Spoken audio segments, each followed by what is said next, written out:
Hey guys, tonight we step into a world where the air is sharp enough to sting your lungs. The sea snarls with icy waves, and the nights stretch longer than your patience ever could. You're with the Viking settlers now trudging northward into lands where winter feels less like a season and more like a permanent resident. The snow crunches underfoot. The wind cuts through every layer you thought would protect you. And you realize, yeah, you probably won't survive this. But let's try anyway. So before you get comfortable, take a moment to like the video and subscribe, but only if you genuinely enjoy what I do here. And let me know in the comments where you're tuning in from and what time it is for you. Now dim the lights, maybe turn on a fan for that soft background hum, and let's ease into tonight's journey together. Your boots well. Boots might be too generous or stiff with frozen seawater from the landing. You drag yourself toward the settlement's cluster of longhouses, each one a low-timbered beast half buried in snow. The roofs sag under icy weight, but smoke creeps lazily from the peaks, a promise that fire still beats somewhere inside. You push past drifts that slap at your knees, shoulders aching, and you can almost hear the ancestors daring you to keep moving. For a Viking, turning back wasn't an option. The first sensation you can't shake is the air. It isn't just cold, it's alive. It needles into your nostrils. It stiffens the hairs on your arms. It feels like some malicious spirit of the north is tugging at every thread of warmth you've managed to keep. You hold your breath longer than you should, just to get a break from inhaling frost. Historians still argue whether these early settlers were driven by hunger ambition or sheer stubbornness. But what's certain is that they stepped into climates so unforgiving, even the wildlife looked offended by your presence. The long night has already begun. In the north, the sun doesn't just dip politely below the horizon, it slinks away for weeks at a time, leaving you with a sky that glows faint blue at noon and black the rest of the day. Imagine your body trying to tell time by a candle that won't burn. Some say this darkness bred resilience. Others whisper it bred madness. You can't help but think it's both. You shuffle toward the fire-lit doorway of a longhouse. Inside, the air is dense with smoke and the smell of bodies, men, women, children, goats, and a cow that seems to be chewing louder than necessary. The floor is packed earth-hard as stone, and you realize the snow outside was almost gentler. Still, it's warmer here. You join the huddle, pressing close to strangers who don't remain strangers long, because nothing says bonding quite like being jammed between someone's elbow and a sheep's rump for 12 hours straight. The Vikings have tricks for nights like this. You'll learn them soon. Banking a fire so embers smolder till morning, layering wool and fur until you look like a walking haystack, and eating just enough fatty stew that your belly radiates heat like a poor man's stove. But tonight, you're the outsider. You're the one shivering so hard your teeth play percussion over the settlers' low murmurs. They eye you with half pity, half amusement. They've seen this look before newcomers, stunned by the cold that never ends. It isn't all misery. There's laughter somewhere in the smoke. A child squeals as her father pretends to wrestle a goat. A grandmother's voice rises, weaving a story of Thor's hammer smashing frost giants into snowdrifts. The flames flicker and shadows dance across the timber beams, turning the room into a theater of giants, gods, and monsters. You breathe slower, lulled by the rhythm of voices, by the warmth of bodies pressed around you, by the illusion fragile, though it is, that you might make it till dawn. And yet the cold presses in, even here. Every draft is a thief, every crack in the wood a reminder that outside waits a world eager to freeze you solid. You tug your cloak tighter, fingers stiff, and glance at the glowing embers. If those die, you die. Simple as that. There's no modern thermostat to adjust, no insulated windows to shut. Just the ancient deal: keep the fire alive, and the fire keeps you alive. The quirky thing about these first settlers is how little they complained. You'd think endless nights and frostbitten toes would inspire more grumbling, but the sagas barely mention it. Instead, they immortalized battles, voyages gods, and betrayals, almost as if admitting how brutal the cold was gave it more power. Still, scholars debate whether those silences in the sagas are pride or just storytelling priorities. Either way, the cold was as constant a character in their lives as Odin himself. So here you are, your body still trembling, your breath a pale fog in the dark longhouse. You close your eyes, press your back into rough wool and unfamiliar shoulders, and let the fire's crackle become your lullaby. You don't know it yet, but this first night is just an initiation. Every winter that follows will test you, strip you, force you to invent new ways to trick death until the thaw returns. For now, all you need to do is survive the next few hours, clinging to warmth like a secret. You wake to the groaning of timber beams as the longhouse shoulders another weight of snow. The roof sags slightly, then steadies a giant wooden ribcage holding back the fury of the night. You're lying close to the hearth's fading glow, your cloak stiff with frost at the edges. Outside, the wind lashes the world like some angry god who hasn't had his morning mead yet. Inside, it's only a little warmer, and you're reminded that Viking houses were never built for luxury. They were built for survival. The longhouse around you stretches like a ship turned upside down, narrow and long, its spine of timbers running straight down the middle.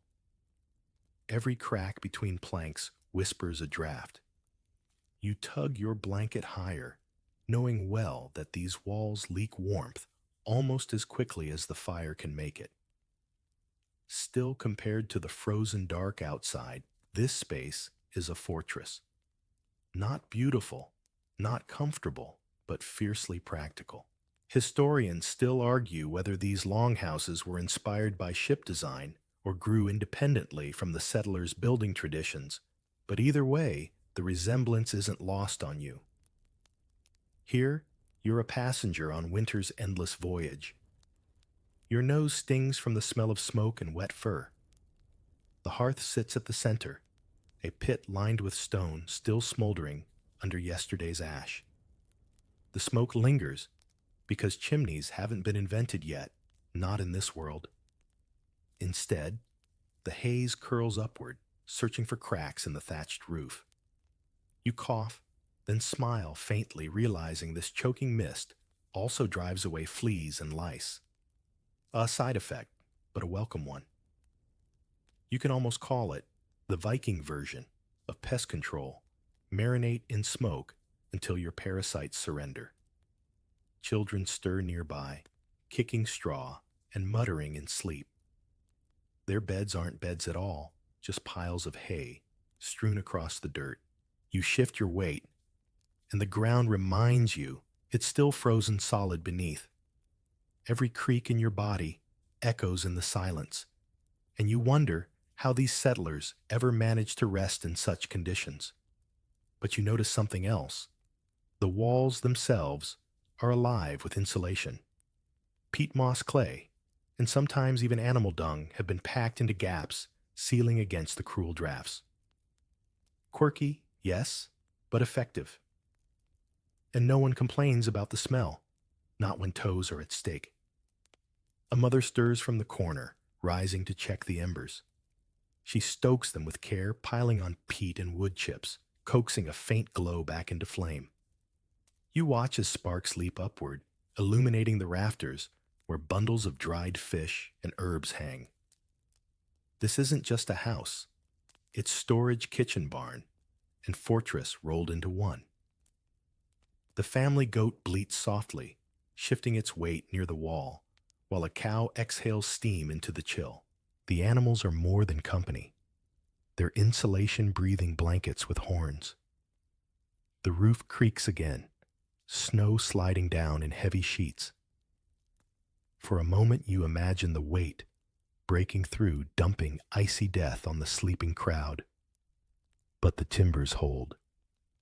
Built from massive logs and lashed together with rawhide, these houses endure storm after storm. Some archaeologists believe the Vikings even banked snow against the walls on purpose, using winter's own force as insulation. It's an odd thought that the very thing trying to kill you could also keep you alive, but it wouldn't be the first contradiction in northern life. The longhouse isn't silent for long. Soon voices murmur, a child coughs, a dog shakes snow from its fur. A man stumbles in from outside dragging a frosty breath and stamping his boots. He mutters about the drifts rising higher than his waist, about how the gods seem intent on burying the settlement alive. He collapses near the hearth, rubbing his hands, grateful for even a little warmth. His beard is white with frost, his eyes red from wind. The others nod, they know the struggle. Complaints don't change the weather, but sharing them eases the burden. The quirky thing about Viking longhouses is how much they relied on bodies. Human animal all pressed close under one roof, their collective heat pushing back against the void. Privacy none, comfort barely, but survival absolutely. It's the same principle that keeps you alive when you huddle in a tent with friends. Misery shared becomes warmth multiplied. Some sagas even hint that gatherings in winter weren't just necessity, but bonding rituals. The hardships forced kinship, weaving ties as strong as the beams overhead. You glance at the roof again, smoke seeping through straw, and you wonder if these people ever longed for windows. But glass is rare, too costly, too fragile for this world. A tiny slit covered with a stretched animal hide is all the daylight you'll get. And in midwinter, daylight is a rumor at best. You sigh, realizing that the longhouse isn't just shelter. It's a coffin-shaped ark carrying you and everyone inside through months of cold until spring resurrects the land. Still, there's something deeply human in this place. The smell of stew clings to the air. The sound of soft singing rises from a corner, half lullaby, half prayer. A child curls tighter into straw. You wrap your cloak tighter, shoulders brushing against your neighbors. For a moment, you feel almost safe, as though these rough walls can keep out the darkness forever. Almost. The longhouse has survived the night, but you know that survival isn't guaranteed without the flicker of fire at its core. The hearth, a modest pit of stones and embers, has become more than a tool. It's the heartbeat of the household. You watch as one of the settlers crouches low, blowing gently at the smoldering ash, coaxing it back to life. The faint glow responds with reluctant sparks, and soon a thin tongue of flame curls upward, greedy for fuel. You sigh in relief, because without this fragile blaze, the longhouse is nothing more than a wooden tomb. It's smoky. Yes, so smoky. Your eyes sting and your lungs ache. But that's the price of warmth. The Vikings didn't have chimneys. The smoke drifts lazily, testing the rafters, seeping through cracks, sometimes swirling back down into your face. You cough, eyes watering, but you know this haze is as much protection as it is nuisance. Fleas, lice, and other pests hate it more than you do. And in a world where hygiene is a luxury, that alone makes the fire worth the sting. You may be slowly curing yourself like a slab of ham, but at least you're pest-free. The family circles close as the fire strengthens. A child rubs sleep from her eyes and pokes at the flames with a stick, that's probably longer than she is tall. A grandmother hums softly, ladling porridge into rough wooden bowls. The pot has sat by the fire all night, thick with oats and fish scraps simmering gently when the flames allowed. The smell is humble earthy, but it fills the long house like a promise. Food and heat, twin luxuries in the frozen north. Historians still argue whether fire was kept burning 24 hours a day or whether some households dared let it die out. The sagas remain silent on the detail, but most scholars believe extinguishing the fire was unthinkable. Matches didn't exist. Flint was precious, and kindling was often damp. To lose the hearth's ember was to gamble with frostbite and death. That's why Viking families mastered the art of banking the fire-burying coals under a blanket of ash before bed, insulating them so they smoldered till morning. It was less an art than a nightly prayer. Do it right, and you greet the dawn with warmth. Do it wrong, and you wake to darkness colder than any nightmare. The flames spread light dancing against the smoke-stained beams. Shadows of rafters stretch and twitch, creating a theater of giants above your head. The settlers talk in low tones, gossip about neighbors, mutterings about Odin's favor, even jokes that crack smiles despite the icy morning. The hearth is not just warmth, it's community. Imagine it as the Viking version of a television. Everyone gathers around it, stares into its glow, listens to stories, sometimes even falls asleep beside it. Entertainment, dinner heat, and survival all rolled into one smoldering pit. Of course, the fire isn't reliable. Wet wood hisses and spit sparks fly dangerously, and the smoke occasionally thickens until the whole longhouse coughs as one. A man rises, throws open the hide that covers the slit of a window, and a wave of frozen air slices in, clearing the haze but stealing heat. The room groans collectively, then laughs because what else can you do? In the balance between suffocating on smoke and freezing solid compromise is daily life. Your cloak catches faint sparks, leaving tiny burn holes that will mark you as part of this place, whether you like it or not. You hold your hands out, grateful for the sharp sting of heat against numb fingers. A dog sprawls dangerously close to the embers, fur singeing just a little, but it doesn't move. Even animals know the hearth is sacred. Without it, nothing else in the longhouse matters. Quirky as it sounds, some believe smoke itself carried spiritual meaning. Fire was a gift from the gods, and the smoke was a bridge to them, curling upward toward the unseen. Sitting here half blinded by fumes, you wonder if Odin himself isn't squinting down, amused at the sight of mortals clinging to warmth like desperate moths. The fire's glow deepens, and for a moment the cold feels less like an enemy and more like a forgotten dream. Your body loosens shoulders, drop, and the rhythm of the crackling logs becomes hypnotic. Still, you never stop watching the embers. If they falter, so does your hope. You lean closer cheeks, hot back chilled, caught in that narrow balance between survival and surrender. Outside, the wind screams against the timbers demanding entry. Inside, the hearth spits defiance in sparks and smoke. And you, pressed among these settlers, realize you've just learned the first law of Viking winter guard the fire, and the fire guards you. Fail it, and the North will claim you without hesitation. You notice quickly that the fire alone is never enough.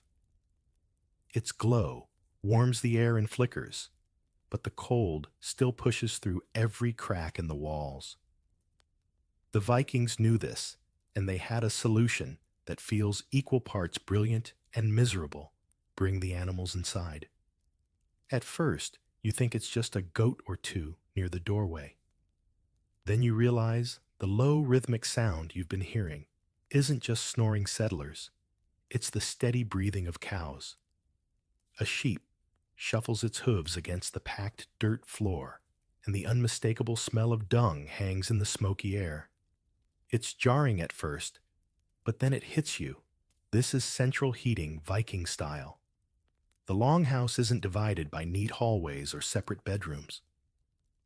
No, it's one vast communal chamber, and humans share it with their livestock. At night, the animals' bodies become radiators. Their warm breath, their dense coats, even the heat of manure, steaming faintly in the corners. It all raises the temperature by just enough to keep everyone alive. Historians still argue whether this was planned architecture or sheer necessity, but the result is the same. Without the animals, winter would have taken far more lives. It's noisy. A cow shifts its bulk tail, swishing dangerously close to your head. A goat bleats suddenly in the dark, startling the children awake. Chickens flutter from their roosts on the rafters, scattering feathers into the smoky haze. The sounds blend with the crackle of the hearth, until you realize the longhouse itself is alive, a symphony of survival that doesn't care about your comfort. Of course, this setup has its quirks. The floor isn't just frozen earth anymore, it's layered with straw hay and whatever bedding can be scrounged. It soaks up waste, and though someone dutifully cleans it, the smell never leaves. You wrinkle your nose, only to watch a child laugh rolling in the hay with a lamb, as if the stench doesn't exist. When death lurks outside, you don't waste energy complaining about the smell inside. The presence of animals changes the rhythm of the night. A cow's sigh of warm breath drifts across the room like a gentle fog. You feel it on your chilled skin and realize you're oddly grateful. That same cow may be milked tomorrow, meat next year, but tonight it's a furnace with horns. You huddle closer, not caring about dignity, only about heat. This is survival stripped bare. There's also symbolism here. The sagas tell of humans and animals sharing more than space, they shared fate. Odin's ravens whispered knowledge. Thor's goats pulled his chariot and were eaten only to revive the next day. The line between man and beast was thin, blurred by necessity and by myth. You can't help but wonder if crowding into a longhouse with your herd reinforced that bond, reminding the settlers that survival was always communal, always dependent on more than just human will. The laughter of the children rises again as a calf nudges them with its damp nose. A woman scolds gently, pulling them back to the fire. She tucks her cloak around the youngest, settling them between her body and the warm flank of a sheep. The child relaxes instantly, eyes fluttering shut, a smile curling faintly, even as the wind screams outside. It's a scene that feels timeless, almost tender, despite the filth. Survival here is not grim, it's practical, and sometimes oddly comforting. You shift uncomfortably on the straw, pressing your hand against the damp floor. It's not pleasant, but it's warmer than bare earth. You try to imagine a modern house built this way, a living room shared with cows, a kitchen buzzing with chickens, a bedroom guarded by goats. The thought makes you chuckle softly. It would be chaos today, but here it's ingenious. The quirky detail is that the animals probably saved more Viking lives than any prayer to Odin ever did. And still, the debate lingers among scholars. Did they truly plan it this way, designing longhouses as giant bioheaters? Or did desperation force them to adapt? The evidence is scattered fragments of sagas, post holes in frozen soil, smoke-stained rafters that whisper of both design and accident.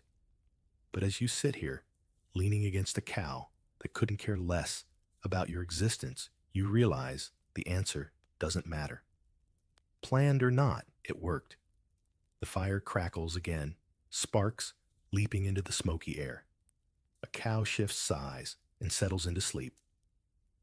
The warmth spreads, uneven but steady, a living blanket of flesh, fur, and flame. And you press shoulder to horn, finally begin to feel something that almost resembles comfort. In this frozen land, warmth comes from the strangest alliances. You wake again, not because the fire has died, but because your toes ache with a deep stabbing chill. Even inside the longhouse, warmth never lasts. That's why the Vikings wrapped themselves in layers of wool fur and skins, the real armor against the frozen north. You tug your cloak tighter, and it scratches against your chin, rough but reassuring. In this world, comfort comes second to survival. Wool is the first line of defense. Viking sheep weren't bred for softness. Their wool was thick, oily with lanolin and naturally water-resistant. Spun into yarn, woven into heavy tunics, or knitted into socks, it trapped warmth even when damp. You run your hand along the coarse weave of a sleeve and feel its stubborn resilience. This isn't fashion. It's engineering primitive but genius. Historians still argue whether the famous Viking knitting technique, nola binding, was used for socks and mittens as early as these winters. But most agree some form of clever looping stitch gave settlers extra insulation where it mattered most hands and feet. Furs and hides form the next barrier. A man stirs beside you pulling a reindeer skin over his shoulders, antlers still attached like some absurd hat stand. Another woman adjusts her hood of fox fur, the tail draped down her back, more out of function than style. These pelts carry the warmth of the animals they once covered, their dense undercoats shielding against the slicing winds. You lean closer, brushing against fur that still smells faintly of the hunt, a reminder that every garment began with a struggle in the snow. And then there are the quirky details, the little tricks only centuries of cold could teach. Straw, stuffed into boots for insulation. Layers of linen under wool to wick away sweat because wet skin in this climate was a death sentence. Even fish skin was sometimes stitched into shoes, the scales acting like waterproof armor. It sounds strange, almost comical, but when the snow rises higher than the roof, you don't laugh at practicality. You embrace it. The children are swaddled in layers until they resemble small haystacks. A boy wriggles under a fur blanket, only his nose poking out like a red button. His mother scolds him to stay covered, muttering about frost demons that creep in through uncovered skin. Whether it's superstition or clever parenting doesn't matter. The child burrows back into warmth without protest. You watch as a group prepares to step outside. The ritual is deliberate. A wool tunic, then a heavier one. Trousers, thick socks, boots lined with straw. A cloak pinned at the shoulder with a brooch. Finally, fur hood pulled low. Gloves tugged tight. By the time they're done, they look less like humans and more like walking bundles of fabric. You can almost hear modern skiers gasp in envy. No Gore-Tex, no fleece, just layers of wool and fur that do the job just as well. Scholars still debate how colorful these clothes were. The sagas describe bright dyes, reds, blues, yellows, but winter garments may have been plainer, woven in natural grays and browns. Either way, in the dim firelight, the effect is the same, a sea of shapes swaddled against the cold, their silhouettes blurred by fur, their breath billowing in clouds. The fire pops again, and you catch yourself laughing softly. You think about your modern closet, rows of shoes and jackets chosen for style, and imagine explaining to a Viking why anyone would wear sneakers in snow. Here, clothing is survival. Every thread carries intention. Every seam holds the memory of a loom worked tirelessly by calloused hands. You realize that somewhere, a woman spent weeks spinning this very cloak, weaving her family's survival into each stubborn fiber. The quirky thing about wool is how it clings to you, how it holds your scent, how it never truly lets go of smoke. You inhale, and it's as if you've swallowed the hearth itself warmth ash and the faint musk of sheep. It's not pleasant, but it is grounding. Every Viking carried that smell. It was the perfume of endurance. You curl deeper into your cloak, pulling the fur tighter around your shoulders. The storm outside howls, but you feel less vulnerable now. Layer by layer, the settlers have built themselves armor against the elements not with steel, but with sheep, reindeer, and fox. No shining swords tonight, only wool and fur, the true heroes of the North. And you, wrapped in their scratchy embrace, finally feel the first hint of relief. The fire hums low, the animals shift, and you realize it's time to face one of the Vikings' most intimate survival strategies, sleeping in clusters. Privacy in the longhouse is about as mythical as a polite frost giant. At night, bodies become blankets, and the only rule is simple: stay close or stay cold. You shuffle deeper into the straw cloak pulled high, and suddenly a shoulder presses against yours. On the other side, a child curls up, small hand tugging at the edge of your sleeve as if you belong to the family. Behind you, the bulk of a sheep leans close, its woolly warmth seeping through layers of fabric. It's awkward, yes, but your shivering eases almost instantly. In this frozen land, dignity takes a backseat to heat. The settlers arrange themselves deliberately. Parents place children between them, using their own bodies as shields against the cold. Elders are tucked near the hearth or pressed close to the animals.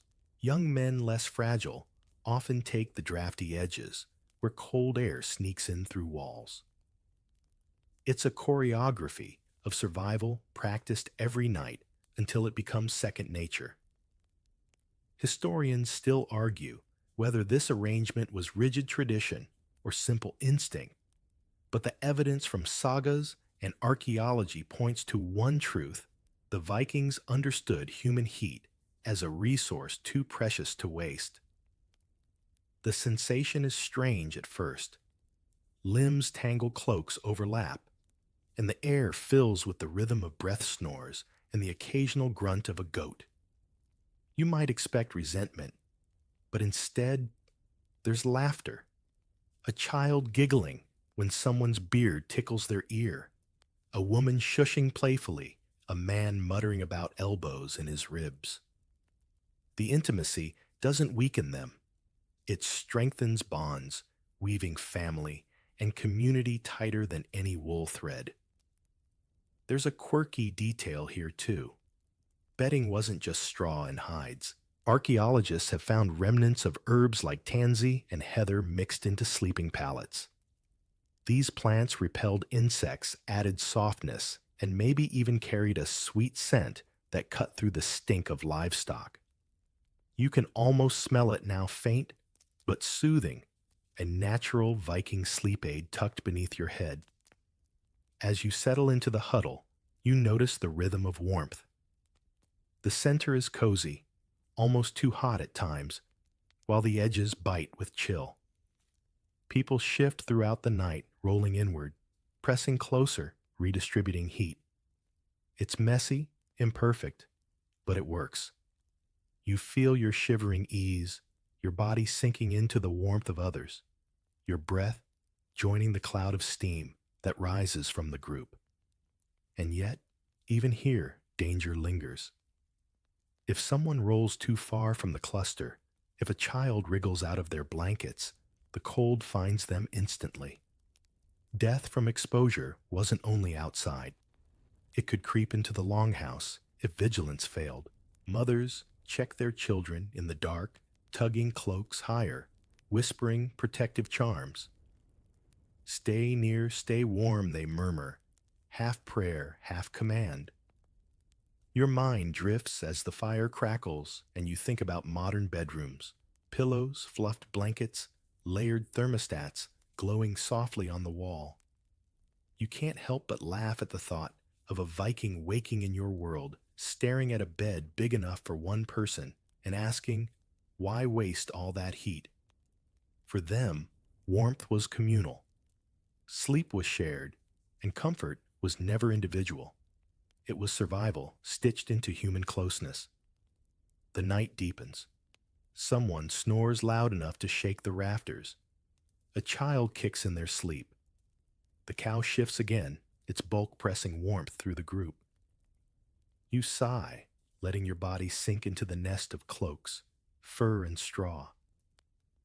You may not like the smell, or the noise, or the lack of space, but you admit this much huddled together. Like this, you might just make it till morning. The first thing you feel as you stir in the longhouse is not the weight of cloaks or the press of bodies, it's the ground beneath you, hard and unforgiving. The frozen earth pushes back against your bones, a cold reminder that no matter how many layers you pile on top, winter still waits below. You shift slightly straw, crunching under you, and realize that the ground itself is an enemy. The Vikings knew this. They tried to fight it with layers of hay reeds or heather, building makeshift mattresses that softened the blow and trapped warmth. But no matter how thick the padding, the cold seeped up like water through cloth. The earth in winter wasn't just solid, it was alive with frost-sucking heat from your body, as if determined to claim you. You tug your cloak tighter and press deeper into the straw, aware of the centuries-old truth: if you sleep too long against frozen ground, you don't wake. Historians still argue about how sophisticated Viking bedding truly was. Some evidence points to layered pallets, even wooden platforms in wealthier homes, while others insist most people slept directly on straw thrown across the dirt. Either way, the ground was always there, beneath everything, humming with chill like a silent predator. You think about your modern mattress memory foam cradling you like a cloud and laugh softly. A Viking would call it witchcraft. The quirky detail bedding often doubled as insulation for animals, too. Cows and sheep lay on similar straw, their heat mingling with yours through the floor. Sometimes settlers even mixed animal dung into the layers, packing it down until it formed a crude but insulating crust.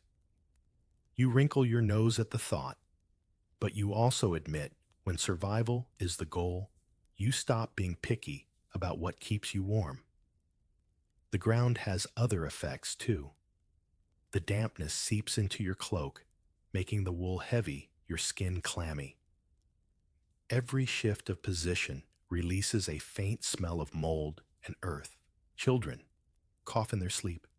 Elders wheeze softly, and you realize how easily sickness can creep in. Pneumonia chills fevers. They weren't rare visitors in the longhouse. The frozen floor was both bed and battlefield, weakening bodies, slowly night after night. And yet the settlers adapted. A man rises quietly in the dark, checking the bedding, rearranging straw, with a practiced hand. He shakes out damp patches, replaces them with dry reeds brought in during daylight. His movements are careful, quiet, so as not to disturb the sleepers. You watch him, realizing this simple act is as important as tending the fire. Neglect the floor and the cold winds. The fire throws a faint glow across the room, illuminating the uneven dirt. You notice patches where frost has crept in, along the edges of the walls, sparkling faintly like tiny stars. It's beautiful in a cruel way. a reminder that the outside world is always trying to sneak in. Children are pulled closer to the center, their small bodies shielded not just by cloaks and arms, but by careful distance from the icy edges of the floor.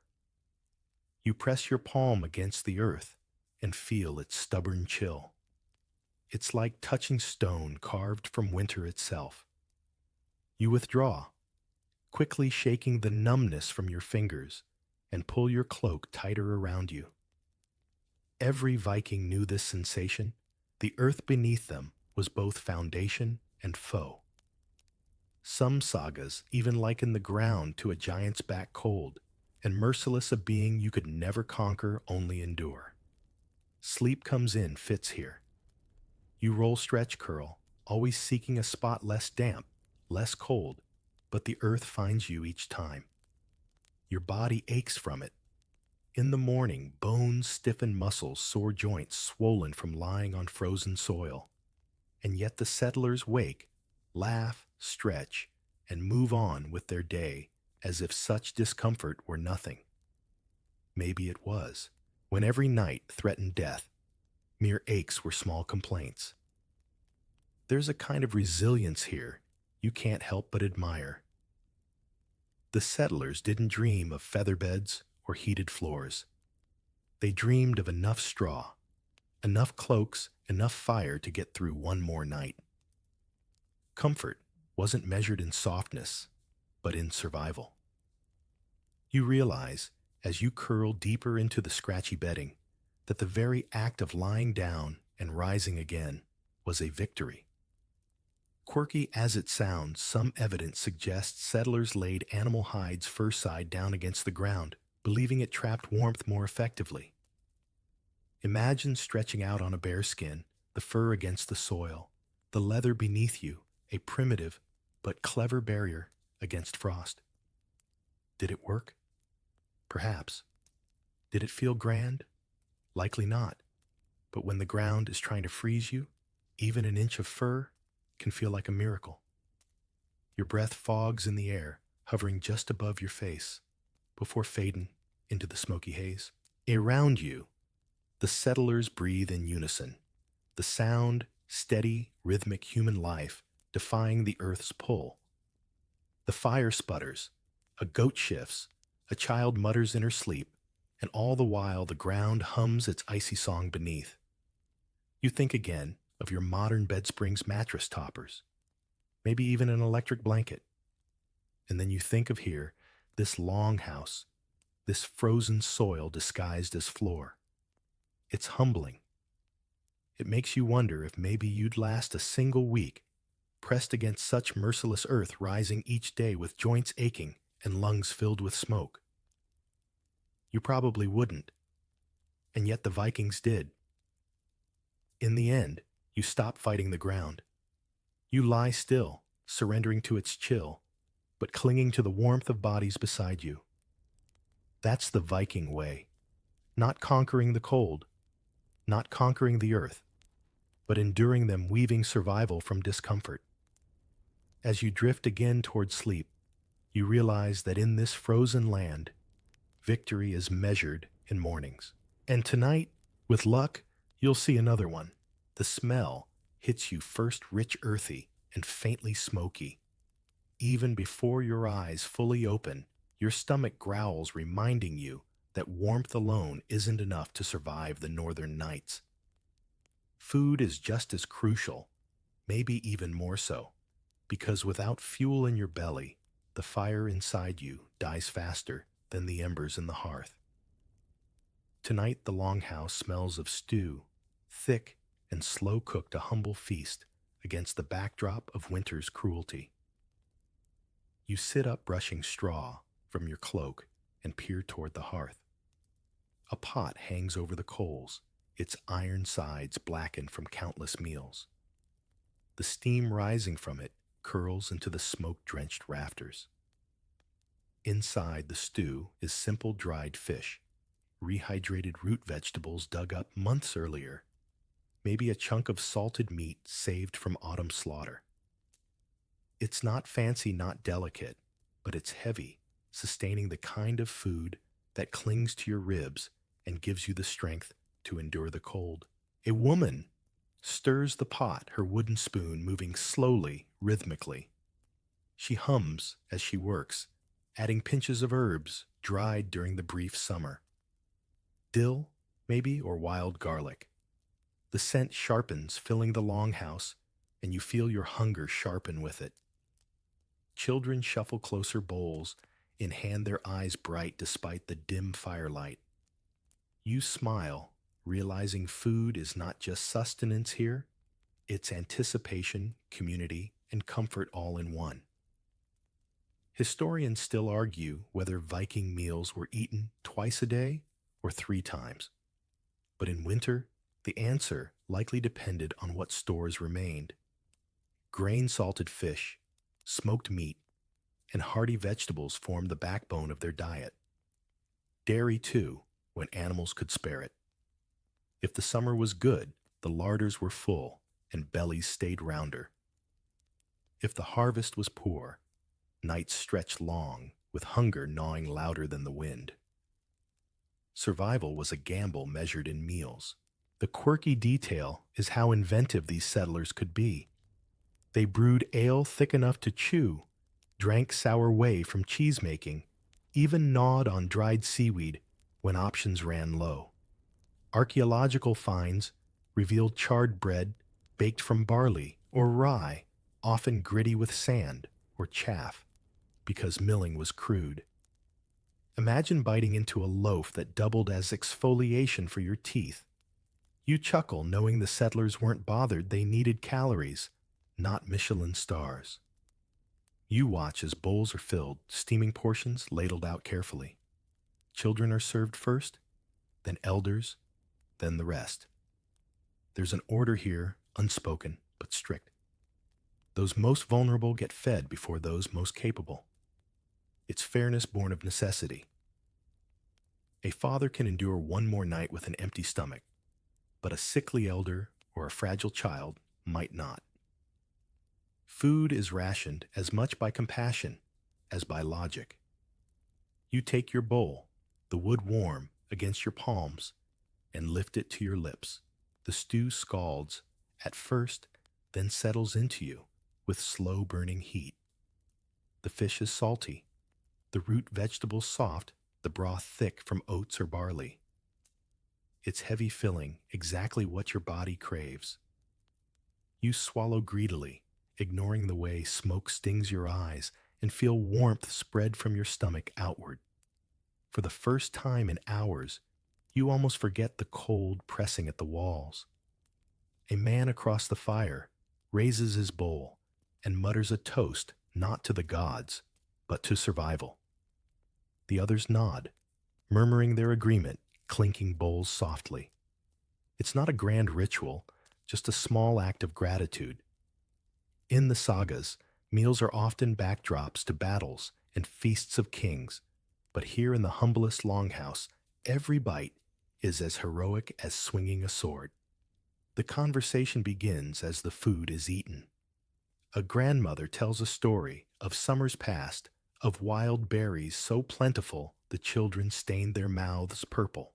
A boy interrupts, boasting he'll catch more fish than his father come spring. Laughter ripples through the smoky air, momentarily drowning out the wind's howl. You realize food isn't just calories, it's glue. It binds people together, makes the night lighter, gives them reason to believe in tomorrow. And yet hunger is never far. The pot is scraped clean quickly, and some bowls are only half filled. You notice a woman slipping part of her portion to a child pretending she isn't hungry. Sacrifice like this isn't rare. It's a quiet rhythm of survival. Parents often went without so their children might endure. Archaeologists studying bones from Viking graves have even found signs of malnutrition, proof that winters left scars deeper than frostbite. Your belly warms, your body relaxes, but you can't shake the thought. What happens when the stores run low? You imagine empty pots, children crying, the longhouse hushed with hunger instead of laughter. The Vikings must have known this fear intimately every winter, bringing the same question: would their supplies outlast the snow? Some sagas hint at raids fueled not by glory, but by desperation, men sailing into danger simply because the larders were bare. Still, tonight is not that night. Tonight there is stew heavy and hot, and ale passed in rough cups. Someone drums fingers on the table, humming a song. Children lick their bowls, chasing the last drops. A dog slurps from a wooden trough tail, thumping in contentment. For a brief flickering moment, the longhouse feels almost festive, as though warmth and food have defeated the endless night. You lean back, bowl empty cloak, snug body humming with borrowed heat.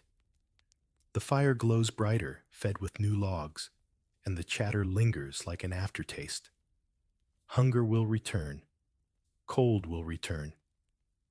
But for now, you are full, and the settlers around you are smiling. And in this frozen land, that's victory enough. The meal is finished, the bowls stacked aside, and the fire smolders with a satisfied glow. But just as your stomach settles, the longhouse shudders. At first it's faint, like the groan of a tired timber. Then it comes again louder, a booming gust that rattles the walls and shakes snow from the roof. The storm has arrived, and in the north, storms don't knock politely. They crash through like drunken warriors, demanding attention. The wind howls around the longhouse, a voice as ancient as the mountains. It shrieks, then dips, then roars again, carrying with it shards of snow and ice. You can hear drifts piling against the walls, scraping like claws trying to dig their way inside. The children huddle closer to their mothers, eyes wide, ears straining at the sound. You catch yourself holding your breath, because even from inside, the storm feels alive, a beast prowling just beyond the door. Historians still argue whether Viking longhouses were designed with storms in mind, but one thing is clear: without them, settlers never would have endured. The roofs, low and sloping, let the wind slide over instead of tearing them apart. The walls thick with timber and packed moss bent but didn't break. Archaeological evidence suggests some walls were even banked with snow, deliberately turning a deadly weight into insulation. It was clever, yes, but it was also necessary. Against storms like these, cleverness was the only weapon. The quirky detail is how storms reshaped daily life. Travel stopped. Work stopped. Even speaking sometimes stopped, because the roar outside was so loud it swallowed conversation. For hours or days, families huddled in silence, waiting for the skies to calm. Food was rationed more carefully, firewood guarded fiercely. Patience stretched thinner than wool socks in the snow. And yet in those moments, sagas and songs were born. With nothing else to do, people told stories of gods battling frost giants, of heroes lost at sea, of cunning men who tricked the cold itself.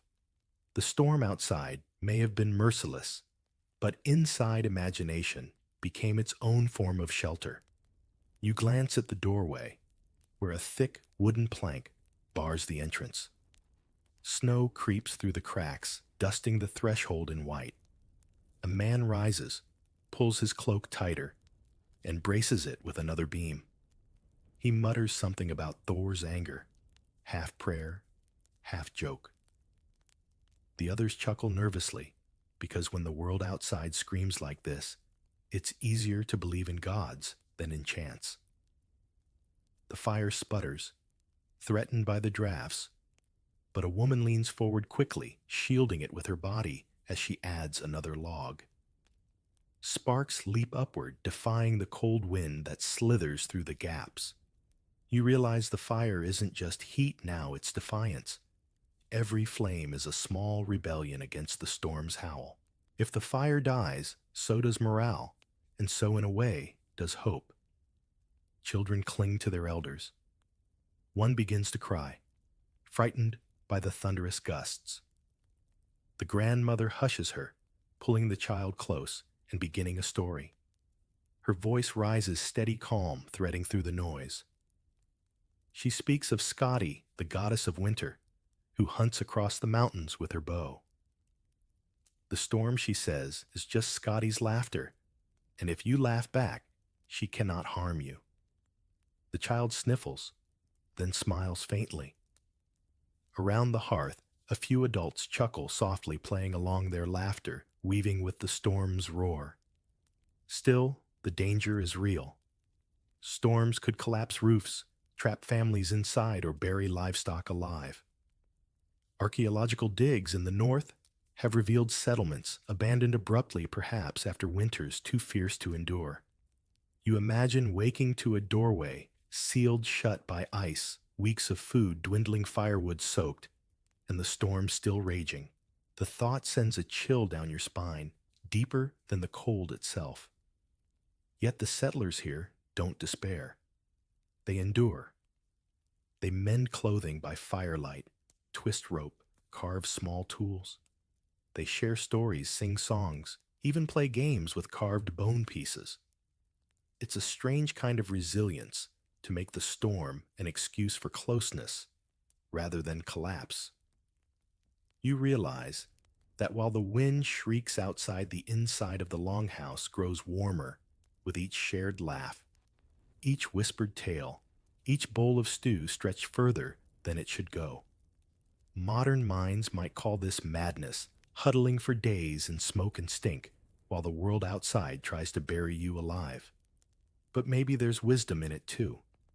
Today we curse when the Wi-Fi fails. Back then, storms were reminders of what truly mattered: fire, food, stories, and one another. Everything else could wait. The night stretches long, the storm unrelenting.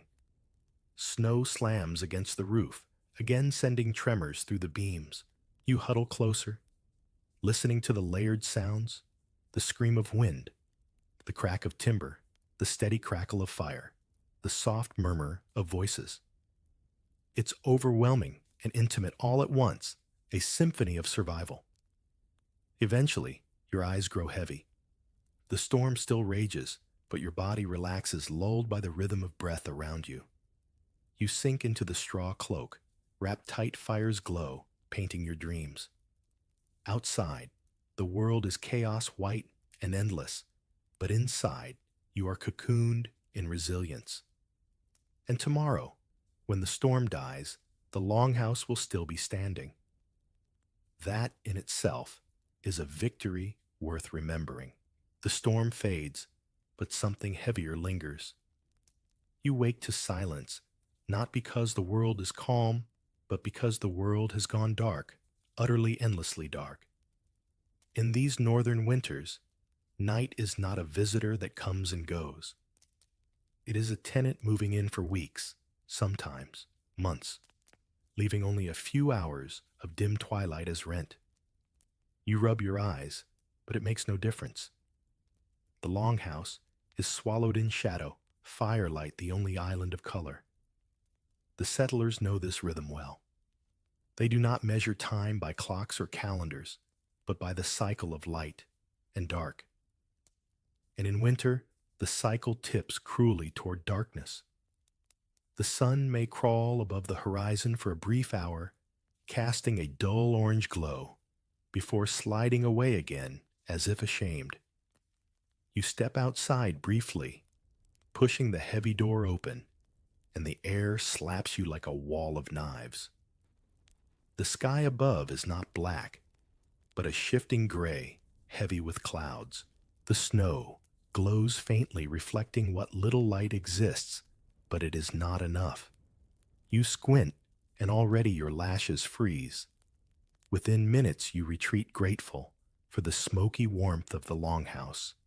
Historians still argue about how the Vikings psychologically endured such endless nights. Some suggest storytelling song and ritual filled the void. Others point to evidence of seasonal gatherings where neighbors traveled to huddle together in larger halls. A few even speculate that ale and mead played their part dulling the edges of despair. Whatever the truth, the darkness wasn't merely background, it was a constant presence pressing on the mind as much as the body. Inside, the settlers adapt. Lamps of fish oil or tallow flicker weakly, their flames trembling in carved stone or bronze bowls.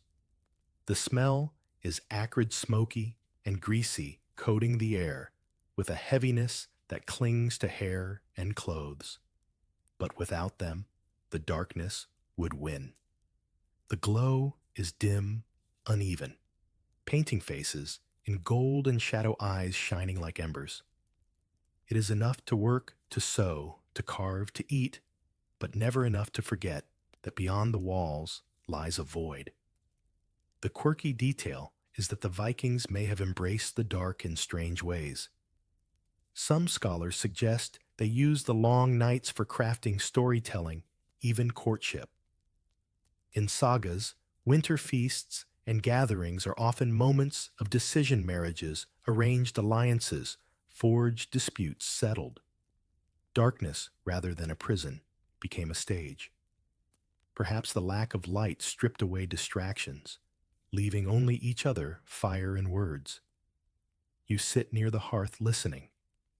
A man begins a tale, his voice steady, weaving images of Thor's hammer and Loki's tricks. The children lean forward, eyes wide, forgetting the shadows around them. Laughter erupts at the right moments, gasps at the dramatic turns. For a while, the longhouse feels bright, not from the lamps, but from the stories themselves. It strikes you that in this world, storytelling was survival. Not just entertainment, but a way to keep despair at bay. Words were torches against the dark. Still, the darkness takes its toll. Sleep becomes irregular. With no sunrise to guide them, people drift into slumber at odd hours, waking when they please, sleeping again when tired. The rhythm of the longhouse is fluid, a constant murmur of activity.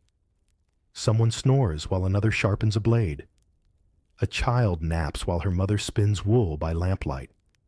Life flows without clear divisions, as if time itself has frozen like the rivers outside. You think about modern life, about fluorescent bulbs and digital clocks slicing time into neat pieces. Here, none of that exists. Darkness dictates everything. It is both freedom and imprisonment.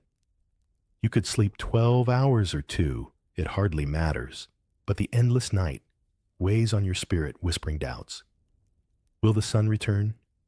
Will the world thaw again? Even knowing it, will faith wavers when shadows last so long? The settlers answer those doubts with a ritual. At midwinter, they mark the solstice, a turning point in the endless night. Fires blaze higher, food is shared more generously. Songs are sung louder. It's not just celebration, it's defiance. They are reminding themselves, and perhaps the gods, that they will endure until the light returns. You can almost hear echoes of those feasts, the clash of mugs, the rhythm of drums, voices rising like flames against the dark. A child tugs at your cloak, offering a carved bone game piece.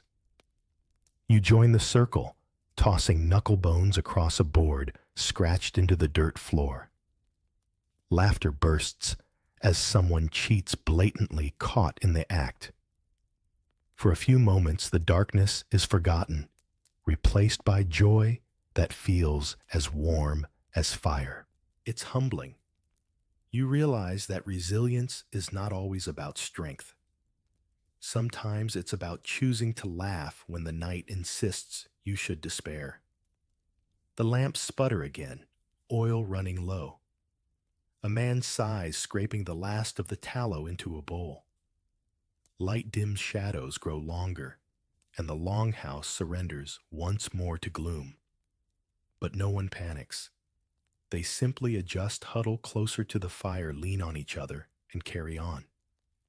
The endless dark may press against them, but it cannot break them. You wrap your cloak tighter, listening to the storm's echoes fade into silence. Outside, the world is black and vast. Inside, the fire still crackles, stories still flow, and laughter still lingers. In this frozen land, darkness is not the end of hope. It is the canvas upon which hope is painted, one flame, one story, one smile at a time. The fire sighs, the children sleep, and the longhouse sinks into silence. But silence never means safety. In this frozen world, someone must always keep watch. You sit upright, pulling your cloak closer, and notice one of the men rising slowly from the cluster of sleeping bodies. He takes a seat near the hearth spear across his knees, eyes fixed on the door. His posture says what no one speaks aloud. Even in the dead of night, danger is never far. The North has no mercy for the unguarded. Wolves prowl the edges of settlements, their howls drifting through the dark like distant horns. Bears, too, though less common, stir when hunger drives them from their dens.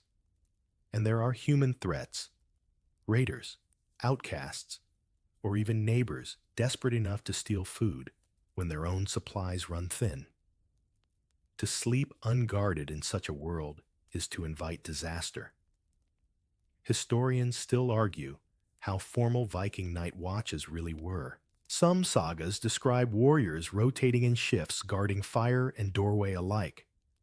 Others suggest it was more casual, with whoever was restless taking the role. Archaeological finds, longhouses with single narrow doors, often barred, suggest vigilance was routine. After all, a single unguarded ember could spell fire. A single unguarded door could spell death. The man by the fire shifts the log with a stick, coaxing sparks into life. His eyes flicker toward the sleeping figures, then back to the door. His breath clouds in the dim air, steady but alert. You realize his role is more than just guard. It's anchor. While the others rest, he shoulders the fear, keeping it from spreading. The children dream because he stays awake. You notice details that make the watch harder than it seems. The smoke stings his eyes. His body aches with cold. His stomach growls softly. He has no comfort here, only responsibility. And yet there is also pride. Watching is a mark of trust. He holds not only the door, but the lives behind it. He knows if danger comes, he will be first to face it, and he accepts that burden. The quirky detail is how the Vikings may have used sound as part of their watch. Some sagas mention watchers humming, chanting, or even drumming softly to keep themselves awake. It may also have been a warning system, a steady beat, a low song, letting any prowler outside know the hall was awake, not vulnerable. You strain your ears now, and indeed the man hums faintly a rhythm that feels older than words, blending with the crackle of the fire. A dog stirs ears, pricking at something unseen. It growls low, barely audible. Instantly, the watcher stiffens, spear in hand, gaze fixed on the door. The longhouse doesn't stir. The others sleep on, unaware, but you feel the tension ripple like frost across skin. The growl fades. The dog lies down again, and slowly the watcher relaxes. No wolf, no thief, just shadows playing tricks. Still, you can see the man's grip tighten on the shaft of his spear, unwilling to trust silence too much. The hours crawl. He shifts position, stands, stretches stiff muscles, then paces slowly along the wall. Each creak of the timber, each whistle of the wind is noted and measured. He listens for what doesn't belong, for the sound of paws on snow, or a hand testing the door. Vigilance is not exciting work. It's patience sharpened to a blade. You think about modern life alarms, cameras locks, and police. Here, none of that exists. Here, protection is as simple and brutal as a man staying awake with a weapon in hand. It humbles you, makes you realize how fragile comfort really is. Without watchers, without vigilance, even the strongest walls crumble before the smallest threats.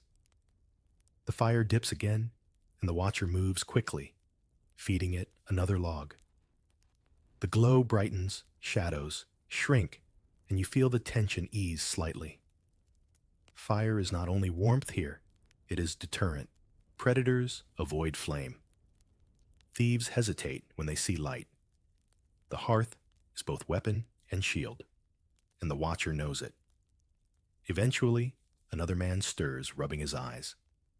The watcher nods, handing over the spear, and without words, the duty shifts. The new watcher sits shoulders heavy but willing. This quiet exchange, this unbroken chain of vigilance, is how the longhouse endures. Sleep comes in shifts, rest broken but shared. Everyone takes a turn. Everyone carries the burden. That's how community survives in the frozen north. Quirky as it may seem, some sagas even romanticize the night watch. A warrior keeping guard was not just protector, but poet, whispering prayers to Odin, composing verses to pass the time. You wonder now if these men, in their quiet hours, crafted the very words that later bards sang in great halls. Perhaps every saga begins with a watcher at a fire alone with his thoughts and the storm. The night deepens, the wind howls once more, and the new watcher straightens. You close your eyes, comforted not by the fire, not even by the warmth of bodies, but by the knowledge that someone always will keep their eyes open. And in that truth, you drift into uneasy but grateful sleep. The longhouse is quiet again, but not silent. You wake to the murmur of voices low and steady, rising above the crackle of fire. The watcher's shift has passed into something different now, prayer. In this frozen land, survival is never just physical, it is spiritual. The settlers know that no amount of fur or fire guarantees tomorrow, and so they whisper to the gods. Near the hearth, a woman kneels, hands clasped around a carved wooden figure of Thor. The charm is small, worn smooth, by years of handling its edges darkened from countless touches. She presses it to her forehead, eyes closed, lips moving softly. Beside her, an elder stirs the embers and places a piece of bread into the flames, an offering as old as hunger itself. The smell of scorched grain fills the smoky air. Historians still argue whether Viking worship in daily life was as constant as the sagas suggest, or if most rituals were tied to big feasts and seasonal festivals. But archaeological finds tiny amulets, carved idols, even traces of animal bones near hearths hint that prayer was woven into routine. In the dead of night, when storms roared and shadows pressed, faith was another form of fire. The prayers are not formal sermons. They are conversations, half spoken, half thought. A man mutters to Odin, asking for wisdom to guide his family through another season. A mother whispers to Frigg, begging protection for her children's dreams. Someone else quietly invokes Njord, wishing for calm seas when the ice breaks and fishing resumes. The gods are not distant here. They sit at the edge of the fire, listening, waiting to be called. The quirky detail is how these prayers often mixed with superstition. A child ties a knot in a strip of cloth, believing it traps the frost giant's breath before it reaches the longhouse. A woman sprinkles salt at the threshold, muttering charms to keep trolls from slipping through the cracks. Even the fire itself is treated with reverence, never left to die completely, lest spirits of cold creep inside. You can almost feel the weight of belief in the air, as thick as the smoke. Someone begins to chant, a deep rhythmic sound that vibrates through the floor. It is not a hymn exactly, but a calling and echo of ancient rituals held in sacred groves or at stone altars. Here in the cramped longhouse, it becomes something softer, more intimate. The others join in their voices, weaving together until the air hums. The children stir in their sleep, but instead of fear, they seem soothed as if the gods themselves have wrapped the room in protection. And yet faith is not only comfort, it is also bargaining. Thor, keep the storms away. Odin, watch the door while I sleep. Freya, let the earth yield again when spring comes. The settlers know the gods are fickle, demanding sacrifices quick to anger. Some sagas even hint at fear, not devotion, driving these prayers. Historians still argue whether this was true piety or desperate negotiation. But to the people in this hall, the difference hardly matters. When you live on the edge of death, you ask anyone who might be listening for help. You watch as a man draws a symbol in ash on the wall. It's a rune, simple and crude, but his hand is steady. He whispers as he writes words you don't understand, but feel deep in your bones. The rune glows faintly in the firelight, a promise carved into soot and shadow. He steps back, satisfied, and the others nod. In their minds, the gods have seen it. The longhouse is safer now. The prayers drift into stories as they always do. A woman tells of Thor's hammer, stolen by a giant and retrieved with trickery. Another recounts Odin hanging from Yggdrasil, sacrificing himself to himself for wisdom. The children perk up wide-eyed, hanging on every word. To them, these are not myths. They are instructions. If gods endure hardship, so must humans. If gods suffer for knowledge, so must mortals suffer for survival. Faith is not escape here, it is blueprint. You think about modern faith, quiet churches, orderly prayers, neat schedules of worship. This is nothing like that. Here prayer is messy, smoky, woven into every breath. It smells of bread and flames of wool, heavy with smoke of salt scattered at doorways. It sounds like whispers in the dark, chants trembling with fear and hope alike. It is survival wrapped in myth, and yet there is beauty in it. You watch as the grandmother finishes her prayer, pressing the Thor amulet into her grandson's hand. His eyes light up, and he clutches it to his chest as if it's more powerful than the fire itself. Maybe in a way it is. Belief gives him courage. Courage gives him sleep. And sleep in this world is life. The prayers fade slowly. People drift back into slumber, soothed by the rhythm of ritual. The fire crackles, shadows dance, and the longhouse exhales. You lie back down, listening to the last murmurs of devotion. Perhaps the gods heard, perhaps not, but you realize it doesn't matter. What matters is that the settlers believe they were heard, and in that belief, they find strength to face another frozen night. As your eyes close, you imagine Odin watching from the rafters, Thor standing guard at the door, Freya weaving dreams for the children. Maybe it's myth. Maybe it's real. But either way, you feel safer. And in this land where storms crush roofs and wolves circle villages, feeling safe is no small miracle. The fire glows, dim smoke hanging heavy in the rafters, and for the first time you notice the call